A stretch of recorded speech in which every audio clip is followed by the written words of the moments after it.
ভালো গানে হাম্পু দিয়ে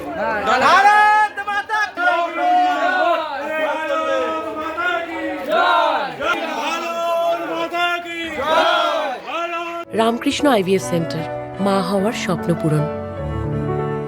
নির্ভরযোগ্য চিকিৎসা এখন আপনারই শহরে, জীবনরেখা হসপিটাল। বৈষ্ণব চক থেকে প্রচার শুরু করেছি, এখন প্রতিমা চক, প্রতিমাতে আছি। তো সব মিলিয়ে সকাল থেকে কেমন প্রচার করলে মানুষের মধ্যে উৎসাহ কেমন দেখতে পাচ্ছেন? প্রচুর উৎসাহ। কালকে মোদিজি এসেছিলেন, মোদিজি আসার পর আমার মনে হচ্ছে যেন আরো উৎসাহ বেড়ে গেছে সবারই।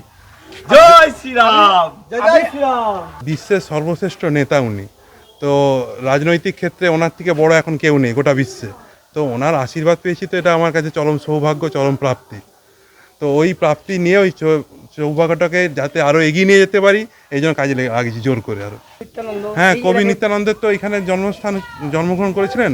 ওনার সমস্ত কিছুটাকে যাতে আমরা ভালো করে সুন্দরভাবে আরও জায়গাটাকে ঠিকঠাক করে নিতে পারি এবং ওনাকে পুনঃপ্রতিষ্ঠা করতে পারি, সেই তো আমাদের চিন্তাভাবনার মধ্যে আছে।